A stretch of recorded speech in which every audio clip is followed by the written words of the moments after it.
All Progressives Congress APC has cleared all the 7 aspirants who obtained the expression of interest in nomination forms to contest in the party's upcoming Anambra Governorship Primary Election, slated for Saturday, April 5th, 2025.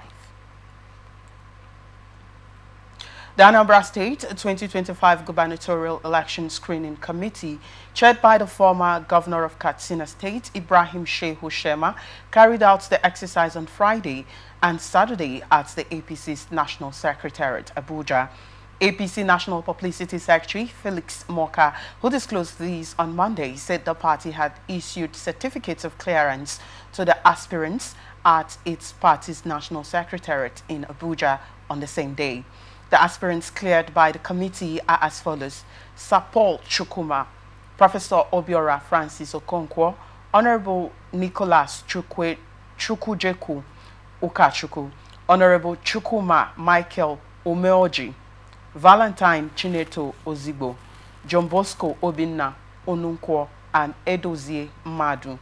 Moka said one of the cleared aspirants, Valentine Chineto Ozigbo, has been granted a waiver by the party to contest the primary election.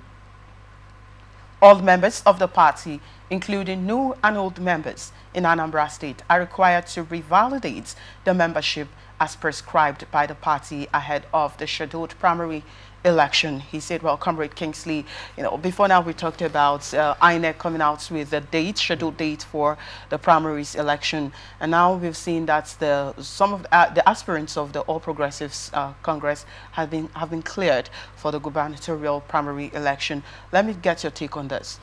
Well, it's a good one. They have conducted themselves very well, so they've done well, and from what we heard and what we are seeing out there, the chairman of the party is able to put their house together. We've not had any kind of a contrary opinion or statement like we used to hear in some of these other states and parties. Oh, you didn't include me, you sidelined me, it wasn't fair enough. But in this case, everybody has been cleared, and that's a good one. Go out there and then show what you have. All right, so we looking at the fact that Anambra State has the ruling party APGA, right? And then we've seen APC being cleared. Looking at the two parties, what do you think for APC to have cleared, all the aspirants to have cleared the Guber primary election, to be cleared for that, what does this tell us about the APGA, which is the ruling party in Anambra State? Does it have any positive or negative effect on the party? Well, APGA, as you know, is a party on its own. APC as well is a party on its own. So they do not have interference of operations in any case. But like we know, incumbency will always have a way of trying to, retain power, okay? But with what APC has done, they are showing that they are together, there is peace, there is unity. And before you can win an election, you must first and foremost internally maintain that, togetherness, so that there will not be pieces of, structures here and there. This one forming its own structure, that one forming its own structure. So I believe that they really meant business. They want to give APGA a very big fight, and APGA should be ready for that. All right, so although we haven't heard about APGA's intention for the upcoming governorship election, but then looking at APC, how coordinated, just like you said, they are as regards to this, what do you also think about the APGA itself? Would you say at this point they're not really coordinated, or they're not, considering the fact that they've not even come out to state those people who have been cleared, whether they have been cleared or not? Or would you say they are up and doing when it comes to the gubernatorial primary election? Because it's a political party. APC itself is also a political party. PDP is also a political party. So definitely we should have knowledge if they have been cleared, if they have any intentions of running for the next governorship election or not. But then we've not heard from them. What do you think about that? For we not hearing from them. Well, for we not hearing from them, that doesn't mean that they are not interested in the election. That's one thing you should know first. Okay. Sometimes this is how politicians behave, or rather parties behave. they sometimes want to watch what their opponent is doing, so they know the pathway to toe to counter it and, you know, be on the positive lane ahead of them. You understand? But that's an assumption in any case. You know, it's my personal opinion. But again, APGA knows very well that they have a very big fight.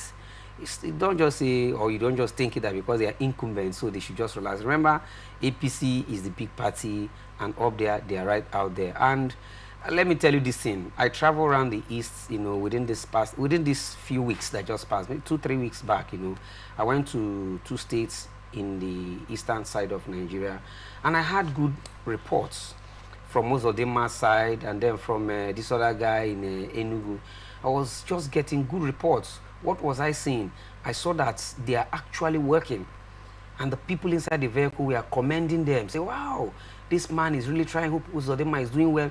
And then the other side too, they're also commending this other man that, yes, he's doing well. So when I put these two things together, I could literally say the APC-led government, yes, we may not just agree in all its entirety that they've done perfectly well, but with these commendations we've seen here and there now, I see that the government is actually working, but just that they are not really, you know, advertising all of this work that they are doing. So APC is going to give APGA a big fight.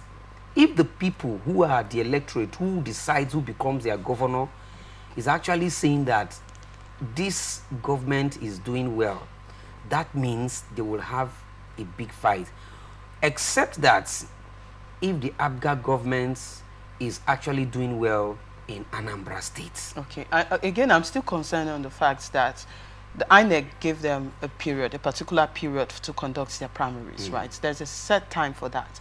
And I think they said to be forewarned is to be forearmed.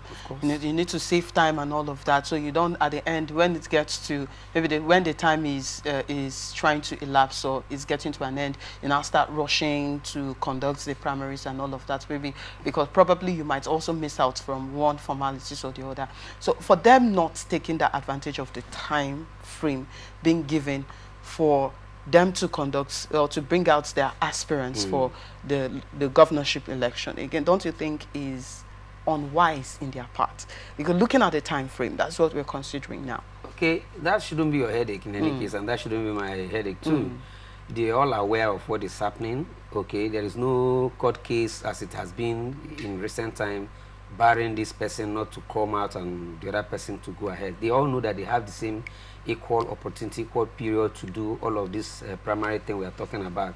But like I said, don't you also think that they want to have a unanimous agreement on one person, and so it wouldn't even take them, you know, hours to get this done?